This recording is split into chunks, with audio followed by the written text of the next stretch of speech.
Someone is about to offer you real love, but you hold the key. Most people assume that when someone falls for them, it happens because of something they did, something impressive, something calculated, something that made them appear more desirable than they actually felt inside. But that's not what happened here. What happened here is stranger than that, quieter than that, and honestly, more unsettling than that. Someone in your life is sitting somewhere right now, completely unable to explain why you won't leave their mind, not because you did something dramatic, not because you said the perfect thing at the perfect moment, but because you were simply, completely, unapologetically yourself. And for a person who has spent years building careful distance between who they are and what they feel, that kind of authenticity doesn't just attract them. It destabilizes them. What I'm about to tell you isn't the version of this story that gets shared on the surface. This is the version that lives underneath, in the part of human connection that people rarely name out loud because it's too honest, too raw, and too close to the bone. Stay with me, because by the end of this, something is going to make sense that never quite did before. There is a specific kind of moment that doesn't announce itself. It doesn't arrive with music in the background or golden light falling through a window. It happens in the middle of something completely ordinary. A conversation that wasn't supposed to mean anything. A glance that lasted a second too long. A small, unremarkable moment where someone is simply in your presence, and then something inside them quietly rearranges itself. Not loudly, not dramatically, just differently than before. This person experienced that moment because of you, and the reason it stayed with them, the reason it keeps returning like a song they can't place but can't stop humming, is because it didn't feel like anything they could have prepared for. They have met people before. They have felt attraction before. They have gone through the familiar motions of interest and curiosity, and the careful dance of two people figuring out whether to let each other in. But this was different. And different for someone who has learned to be suspicious of anything that feels too good. Lands strangely. It doesn't feel like excitement right away. It feels like standing on ground you weren't expecting to shift beneath your feet. It feels like being caught off guard by something you didn't know you were waiting for. Here's something worth understanding about the person who is drawn to you. They are not who they appear to be on the surface. Not entirely. What you see outwardly, the composure, the self-sufficiency, the way they seem to move through life without visibly needing much from anyone, is something that was constructed, carefully, over time, built from the specific material that only difficult experience can provide. Every time someone left without explanation, every time they extended trust and watched it be mishandled, every time they showed up fully for someone who showed up halfway in return, they took that pain and they did the sensible human thing with it. They built a wall. Not out of bitterness. That's a misunderstanding most people have about guarded people. The wall wasn't built from resentment. It was built from intelligence, from the very reasonable conclusion that if you protect yourself from the things that have hurt you before, you reduce the likelihood of being hurt that way again. It was a survival strategy dressed up as emotional independence, and it worked for a long time. Until you. Here is what's quietly devastating about the way you affected them. And this is the part that tends to go unspoken in conversations about love and connection. You didn't try to get past the wall. You didn't study it, looking for weak points. You didn't charm your way around it or apply pressure until something gave. You simply existed in your natural way, open, present, genuinely caring without attaching conditions to that care, and the wall became irrelevant. Not because it was broken down, but because around you it stopped feeling necessary. That is not a small thing. That is, for someone who has relied on that protection for years, an almost incomprehensible thing. You have probably never understood what it means to someone guarded when they realize they don't feel guarded around you. It doesn't feel like ease immediately. It feels like standing in the middle of a room without your coat and weather you always thought required one, and finding that you're not cold. Disorienting. Unfamiliar. And somewhere beneath all of that, profoundly, quietly relieving. This is where the story becomes more complicated, more honest, more human. Because here is what nobody tells you about finally feeling safe with someone. It doesn't always feel like relief. Sometimes, and this is particularly true for people who have spent a long time in emotional survival mode, safety feels like a threat. The nervous system, trained through years of bracing for impact, does not automatically know how to interpret the absence of danger. It has become so accustomed to tension that stillness reads as suspicious. Openness reads as a trap waiting to close. Warmth reads as something that will eventually be taken away, and so the mind begins preemptively grieving it before it's even gone.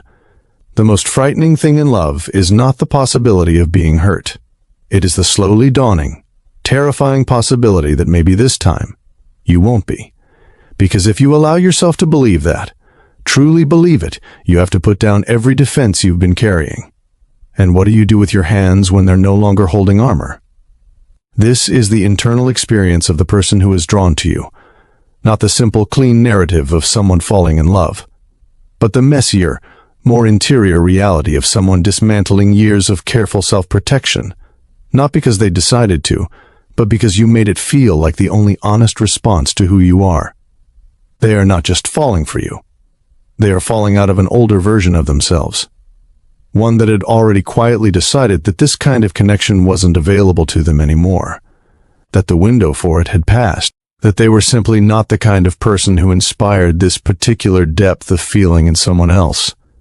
You are rewriting that belief, and that is not a small disruption. That is a fundamental shift in how a person understands themselves and what they are allowed to hope for. Beneath the emotional complexity of what this person is experiencing, there is something simpler and steadier running underneath all of it. They see you, not an idealized version of you, not a projection of what they need you to be.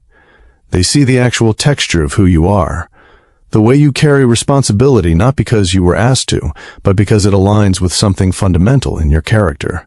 The way your love for the people in your life is not a performance of generosity, but the natural expression of how you're built. The way you remain open to growth, to change, to being wrong, to learning, at an age and a stage when most people have calcified into whoever they decided to be. They have met driven people before. They have met kind people before. They have met people who were interesting and attractive and worth their time. But they have rarely, if ever, met someone in whom all of those things existed without contradiction, where the strength didn't come at the expense of softness, where the openness wasn't naivety, where the giving wasn't a wound trying to justify itself. You are not a collection of appealing qualities to them. You are a coherent, complete human being, and that wholeness is more magnetic than any single impressive trait could ever be. Now comes the part of this story that requires honesty. Real honesty. The kind that sits uncomfortably for a moment before it settles into something useful. When someone sees you this clearly and loves what they see this completely, it is a gift, a rare and genuine one. But gifts of this magnitude carry their own kind of gravity, because when a person focuses on you with that level of certainty, when they have decided, quietly and without fanfare, that you are the thing they cannot afford to lose, something shifts in the atmosphere between you. You start to feel, even without being told, the shape of how much they need this to be real. And if you are the kind of person who has spent most of your life making sure other people are okay, that feeling lands differently than it might for someone else. It doesn't just feel like love. It feels like responsibility. And here is the deepest truth this entire story has been building toward. The love that feels most expansive can also feel most confining, because it asks you to stay soft in places you've learned to protect. You begin to wonder, quietly, whether the version of you that they love is the version you can sustain. Whether the you that exists on the days when everything feels heavy and nothing feels generous, whether that you is still welcome in the space this person has made. The answer is yes. But believing that requires something harder than loving someone back. It requires allowing yourself to be loved on your own difficult terms, to bring the full range of who you are, not just the capable, giving, open version, into the relationship and trust that it will hold. You have a pattern. You may already know it, or it may live just below the surface of your awareness, but it's there. You give. Consistently, generously, often without being asked. You are the person others lean on, the one who notices what needs doing and does it, the one who holds space for everyone else's uncertainty while quietly managing your own. You have built your identity, at least in part, around being someone who can be counted on, and somewhere inside that long practice of reliability, a quieter belief took root. The belief that needing someone, genuinely, openly, vulnerably needing them, is a form of weakness, or worse, an imposition, that the people in your life would rather see you capable than honest, that asking to be held, rather than always being the one to hold, would somehow make you less. This person is not interested in the less. They are not in love with your capability. They are not staying for your strength. They see the part of you that is tired from giving so much for so long, and they are not intimidated by it or burdened by it. They want to be the person you don't have to be strong for. And the most courageous thing you could do, not the most impressive, not the most poetic, but the most genuinely brave, is to let that be true, to stop preempting your own vulnerability with competence, to stop filling the silence with doing, when what the moment is actually calling for is simply being present, unguarded, and willing to receive. There's something that happens when two people stop performing love and start actually living inside it. It becomes visible. Not in an obvious public way, though that too, but in the quieter way that truth is always visible to people who are paying attention. The way your dynamic carries a different kind of energy when you move through the world together. The way people notice, without being able to fully name what they're noticing, that something real is happening between you. Real love, the kind that isn't shrinking itself to be palatable, that isn't editing itself to avoid conflict, that isn't negotiating with itself about how much it's allowed to feel, has a quality that is almost uncomfortably honest to witness. It reminds people of what they're settling for. It reminds them of what they've stopped believing in.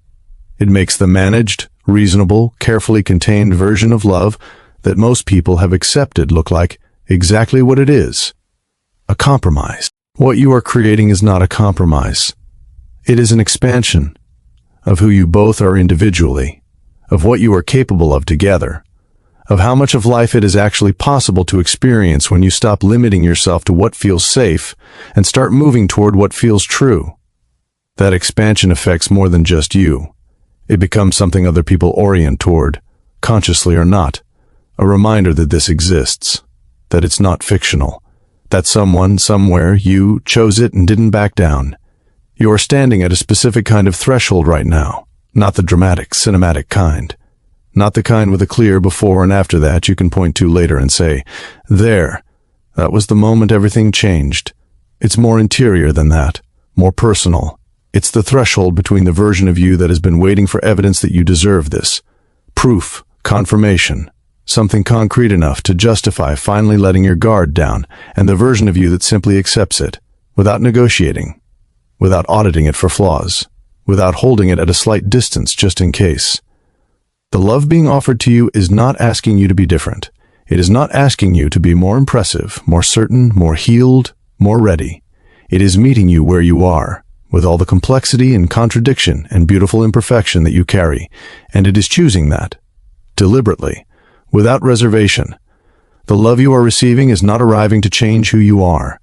It is arriving to confirm what was always there. A person worthy of exactly this, who simply needed someone brave enough to show them. Someone who was always worth staying for. Someone whose quiet, consistent love was always extraordinary, even when it went unrecognized. Someone whose heart, in its depth and its generosity and its long, patient longing, was never too much. It was always exactly enough.